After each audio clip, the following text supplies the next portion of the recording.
Mr. Skinkalink, the dentist will see you now.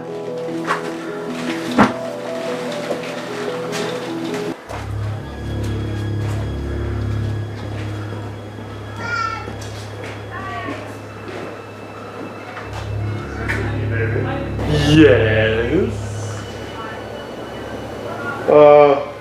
I was told that you do, dental work. I am the dentist, yes. Suddenly I've lost all confidence. Bye-bye. Oh, please don't leave. I've been so lonely. I know I'm gonna regret this, but are you any good?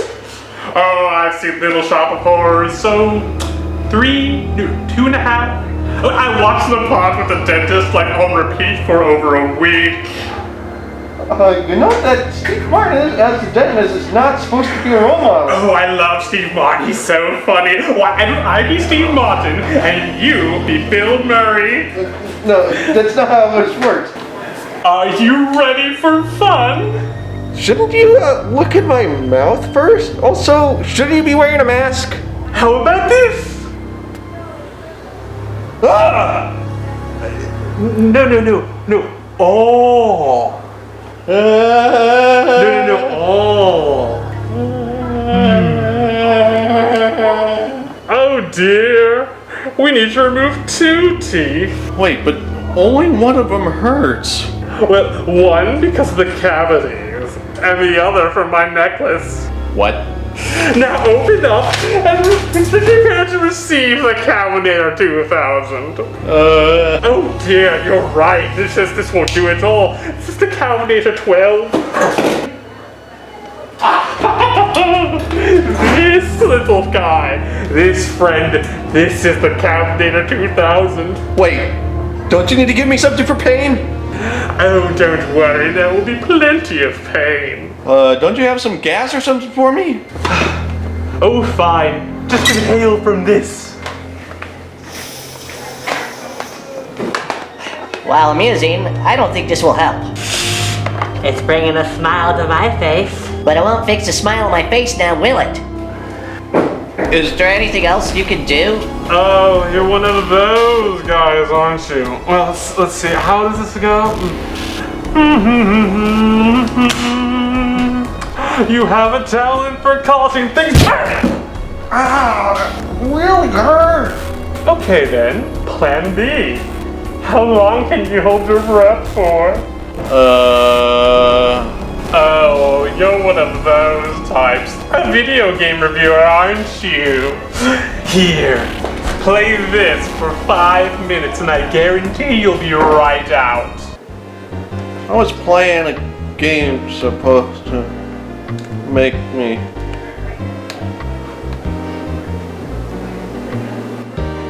Okay, now let's get to work. Hey guys, just got just got done with some dentist things because my teeth are bad, really bad. Oh well, at least he prescribed me some painkillers. All right. Oh, ha, very funny. This is the funniest joke I've ever seen. There better be goddamn painkillers in here. Well, that guy's an asshole. I didn't get any real painkillers. I just got Painkiller Hell Wars on the Xbox. So first, some background. There, nice. See, with the grass and the blue skies. And now onto the game. Painkiller was developed by People Can Fly. Just a disclaimer, no they can't. People Can Fly is a Polish video game company from Poland in Europe. And they eventually became Epic Games Poland, so at least they found some success and are actually responsible for porting and co-developing games like Gears of War, Bulletstorm, rest in peace, and more Gears of War. Oh, and something called Fortnite? Weird. Anyway, I'm not interested in talking about those. It's Painkiller time. But I'm not talking about Painkiller either. It's Painkiller Hell Wars, which is a port of the original game from PC onto the Xbox. But they changed some levels here and there, but for the most part, it's the same game. But apparently fans have panned this version as inferior to the PC version. That could simply be the PC Master Race complaining about frame rates or whatever again. Who knows? I sure don't. I'm just glad I could play video games instead of spiraling into a torrent of self-destructive behavior and do a chicken nugget centurion or something. But that's just me. So on to the part where we actually play the game. But first, a cutscene. It was a dark and stormy night, and this couple was getting ready for a night out on the town. Then they got into a car and started driving. Then, holy shit, how come none of the other cars on the road have their lights on? Dude, stop looking at your wife and keep your eyes on the road. And car accident. And then they die. Oh, wait. Hold up, go back. They crash into a van, and get this, the van is the only car that does have its lights on. What the hell? I refuse to make a joke about fatal car accidents here because the pain is still too fresh. So they die, and Daniel is approached by Samael. Apparently there's a deal. Here, take this. What's this? This is who you have to kill. 4 guys, that's it? Kill 4 guys that are actually Lucifer's generals before the invasion of heaven can take place. If he does that, he'll be purified or something and be reunited with his wife in heaven. I also just want to say I explained that in about 15 seconds. The game takes about 3 or 4 minutes to do that. There's also a bit about why God can't just do it, but I really don't want to get into that right now. I'd rather just get to the actual game. Please? Please? So, first level. At very first glance, this game looks a lot like a Doom clone. I mean, kill demons from hell? Who wouldn't think of Doom? But it's actually closer to Quake. Controls are pretty standard, maybe a bit stiffer than I'd like, but meh. What can you do? But yeah, let's talk about this weapon you start off with. I'm sure you've all noticed it's weird. It's a spinning blade thing that could shoot out and retrieve itself. The spinning blades can be used to open boxes and crates and cut down hordes of enemies, but the main drawback is... yeah, it sounds like a wibbly-wobbly, ear-wrenching mess. I haven't heard sound effects this bad since the coins in Eminem's Adventure. At least you get the shotgun rather quickly. So, what do you do in this game? Well, you kill shit. That's really about it. There's also, well, you kill shit. Seriously, you kill everything. Then the next part of the level opens. Then you kill the everything's in there, and then rinse and repeat. Then you go to a new section through a blood vortex. It looks like it's ripped straight out of Doom 3. But that made sense there because it was using unstable teleportation technology to transport you through the hell dimension. This seems like it was put in to be a semi-demonic load screen. And the sound, it's, It makes me want to clutch my ears in shame. It makes me wonder just how they managed to get the Xbox to make such a terrible sound. It's thoroughly unpleasant. I'd rather put any other sound here, but honestly I think the only appropriate sound is...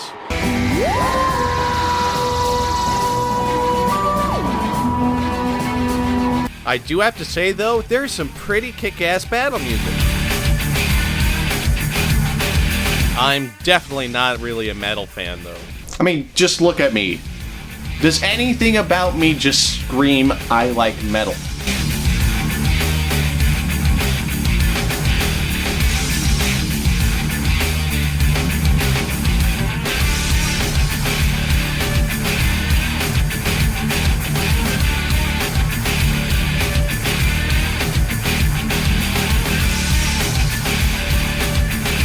But at least this music is fitting and keeps you fighting and feeling like a badass while killing demonic hordes, right? Kinda like some other game. What was it again? Oh yeah, Doom. Still a nice and very necessary touch though. If you're a metal fan, you might want to at least check out the soundtrack. So, shooting and killing enemies can't be the only things in this game, can it? Well, it's most of it, but there are other mechanics as well. When you kill an enemy, a soul appears, or rather, after about 5 seconds, a soul appears. Collecting souls does 2 things. It gives you a pittance of health back, and if you collect 33 souls, you get to go into what I call Sam Raimi vision. When this happens, you become invincible for a short while and can destroy most enemies with ease. Fascinating. Wait a second. You're an undead guy that collects souls, wears black, and shoots lots of guns. Why, this isn't Painkiller at all, is it? Old man Dragon of 99 Dragons? Well then, And the main thing I hate about collecting souls is waiting for them to appear. In most instances, you're running around gunning down enemies, so that means you have to backtrack to collect these souls. And that takes time. In fact, it takes so much time that the souls will dissipate before you can collect them because you are normally trying to evade enemies that kill them all. And if you are low on health, you have to collect these souls. The game is extremely stingy when it comes to health power-up, and armor, and ammo. Speaking of ammo, you can only pick up ammo from crates because enemies only drop their souls. Actually, that sounds pretty damn metal. Drop your soul! Yeah, I'm still not particularly metal. And the weapons, yeah, they aren't very good. There's the clothing, of course, but all the other weapons are meh. Is meh the right word? Meh. To be fair, each gun has two modes. The shotgun has a freezing weapon that doesn't seem to work very well. The state gun has grenades. The taser has an automatic bolt weapon. The rocket launcher has a minigun, and the flamethrower has an automatic rifle. I actually like that idea. You have a variety of weapons with different uses, but you can only equip 3 weapons at a time by mapping them to the D-pad. And the other problem is the aiming. If you recall, I mentioned the controls are a bit stiff. This makes aiming very difficult. The hitboxes for the enemies are very precise, and if you're off by a small margin, you aren't doing jack all to the enemy, which means that the best way to kill things is to position a reticule at the right height and strafe back and forth until you can hit your target. And there's no way to adjust the look sensitivity in the options. All you could do is invert the controls. It's kind of nitpicking, I know, but it's irritating when I have to fidget back and forth in order to line up and kill things. But when you do line them up, and I can't believe I'm complaining about this, the vast majority of enemies die with one hit most of the time. Has it really come to the point where I complain about enemies dying too fast? Or am I still woozy from getting my teeth pulled? Here's what I mean. Since most enemies die with one hit, the variety of the weapons is pretty meaningless. As long as I have ammo for, say, the shotgun, I won't ever need to change weapons. I mean, that happens fairly often because ammo is pretty stingy, and aside from a few weapons, they all just felt the same. Except the taser and rocket launcher.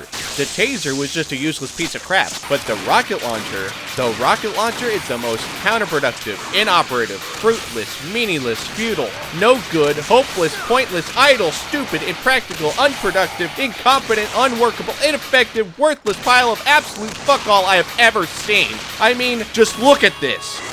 This is not how a rocket launcher should work. When you hit enemies with a rocket, they are supposed to go boom. Let's look at Halo. You shoot someone with a rocket, they go boom. How about Doom? You shoot them with a rocket, they go boom and turn into red putty. In Painkiller, you shoot them with a rocket, they shake it off like you spritzed them with a refreshing blast of water from a low-grade water pistol. How can the rocket launcher be the worst weapon in the game? Every other game I could think of, the rocket launcher was like one of the most coveted weapons of all time. When I was a kid, we hearkened the sound of the Spanker missile and feared the Reaper for what wrath it bestowed. All in all, it sucks. Don't use it. The minigun is alright, I guess, but meh. And the enemies are pretty homogenized. The game says there are over 75 species of Hell's wildest incarnations, but for the most part, you could categorize them as either melee or range. There are some special enemies that take more to kill, like tanks, big Crusader type guys, and the like, that take a bit more to kill, but most of the time it's just shoot the guys and move on. Kinda disappointing, really.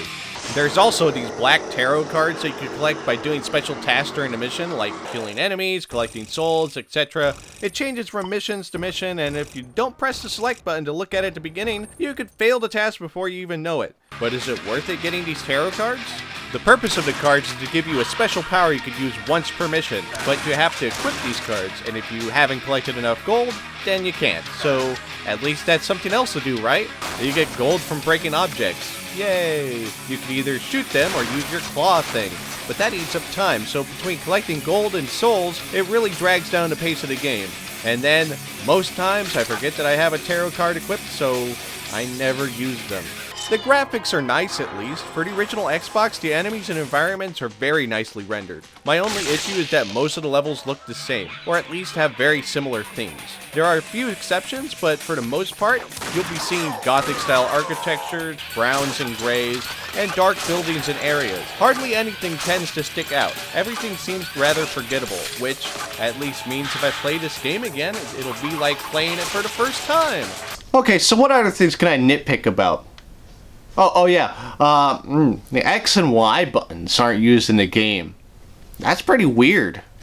Oh, and like Doom, there are secrets to find, but oftentimes they aren't exactly secret. Like here, I just walked to the corner of the map and found one. It's not even hidden or anything. Lame. But enough of that. I think I've covered most of the gameplay type stuff, so on to the story. Finally. So after dying and being given to Dale by Samael, an angel apparently, Daniel gets to work killing lots of things, and then fights the first boss, a gigantic graveyard monster. After dispatching it, cutscene! Daniel is left brooding on a grave and is approached by a Lady Godiva lookalike. Her name is Eve. My name is Eve. Good for you. Or at least I think so. The audio kind of gets eaten there at the end, which poses another issue. The cutscenes, although very nicely rendered, sound pretty bad. The background sounds are too loud and overlap a lot of the dialogue. And these scenes are all just standing around talking. Would it be too much to include subtitles? One more thing, the models look a little off as well. Daniel just ends up looking creepy in most scenes.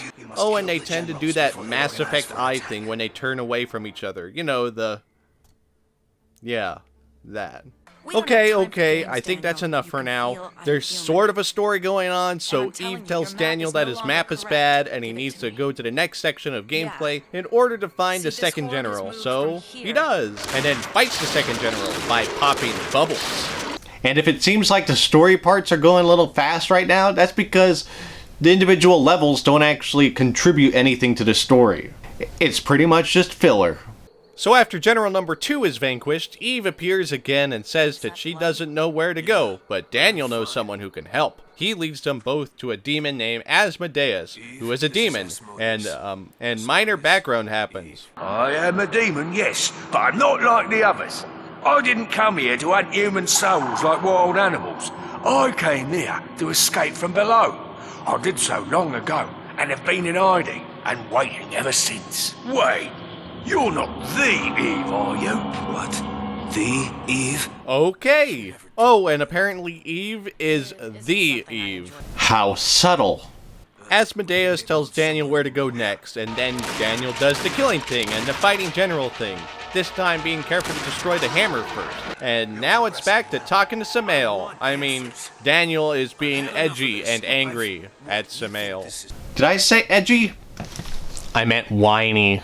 He gets all worked up and whinges about not being in heaven, he even shoots Samael's hands off and realizes he can't hurt him. He gets reminded about the deal made in the beginning, and all that's left is the devil's second in command, Alastor. Then on to the fourth chapter of the game. Kill the dudes and on to fighting Alastor. This time it's a fight on different levels on a tower, so it's pretty enjoyable. After Alastor is dead, we find out that Asmodeus is a demon. Wait, I mean he's the demon, Lucifer, and then he kidnaps Eve. Then Samael shows up and says that Danny Boy did a good and that he could go to heaven now. But Daniel pitches a fit and elects to go after Lucifer in order to save Eve. Now here is where the game actually picks up.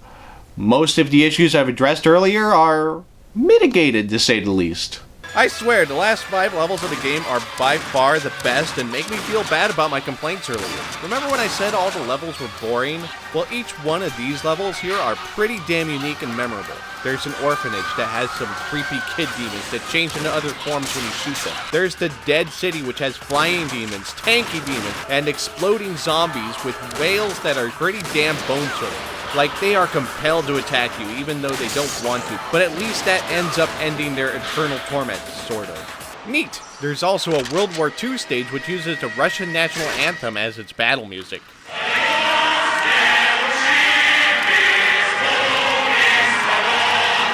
In fact, the music shifts from metal to other styles that ends up giving environments a lot more of a creepy, otherworldly vibe. and that's pretty damn cool.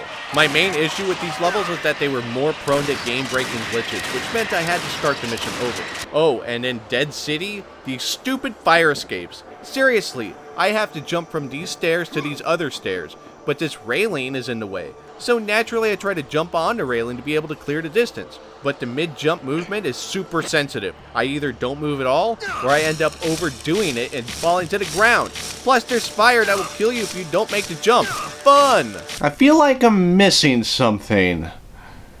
Oh yeah, the final boss. Duh. You know how most games give you a final boss that's the culmination of all the skills you've learned throughout the game? I mean, not like Sabrina the Teenage Witch at Twitch in Time, or Drake and the 99 Dragons, or Aiden Chronicles. Anyway, this game doesn't do that either. Crap! What is it about the games I choose to review having terrible bosses? I mean, the only bosses that seem to be at least passable as good were Dennis Hopper and Deadly Creatures and Baby Freaking Bowser and Yoshi's Story. Anyway, the final boss. First of all, he doesn't appear like the previous bosses. You have to run around killing ghosts first. 66 of them. At least these ghosts are really weak, but still, this adds so much unnecessary padding. It's probably because they didn't want to waste this environment, which looks nice at least. I found out the best way to do this is to equip the Painkiller, you know, the spinning blade thing, and then run around in circles, which is ever so lovely. Then after reaching 66 kill, you get transported into Sam Raimi Vision, where you can finally face Lucifer. He dies in 2 hits, by the way, but good luck lining him up in order to get those hits. You have to shoot the rocks he launches at you back to him. Then he gets mad and throws his sword at you, and if you could shoot it back at him, it's all over. But if it takes too long, then you have to go back to killing 66 more ghosts in order to get another shot at fighting Lucifer again. It's pretty much just luck. You can finish him in like 20 seconds if you do it right. And that's a pretty pitiful boss fight. But I killed the devil! How many games let you do that, eh? So we see Daniel pick up Eve, then gets surrounded by demons. Oh joy. Oh, and Alistar is still alive, and he goes on a big rant about how Lucifer was weak and how hell is ready to invade heaven. Daniel stands defiantly and then starts kicking ass. Then it's the credits. Oh boy, that's definitely a game, and despite all the things I said about it, I'd say it's a pretty good game. Sure, it has some issues, but overall the playability of this game is high. Think of it more like a time capsule. This game came out in 2004, and since then we've had many different first-person shooters. For the time this game was made, it seems pretty solid. In fact, many aspects haven't aged that well. But Painkiller was the first game developed by People Can Fly, and they managed to launch a successful line of games since then. Heck, they got some pretty prolific actors to play the roles. They have Cam Clark as Daniel, who was more widely known as Leonardo in the Ninja Turtles, Vanessa Marshall as Eve, Jim Ward as Asmodeus, and even Jim Cummings as Alistair. So that's cool at least. There, it's a pretty good game. And to think that it's all because my dentist didn't give me any painkillers.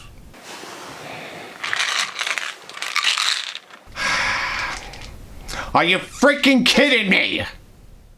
Hey guys, if you're seeing this, that means you've reached the end of the video, this long video, and I'd like to thank you for it, so thank you. I'd also like to thank Mark for being the best worst dentist of all time, and I'll thank David's parents for letting us film in their workshop, so that's great. So go ahead and leave a like, a comment, a subscribe, or something, and I'll read them, and I'll appreciate them, and all that fun stuff, so see you guys next time.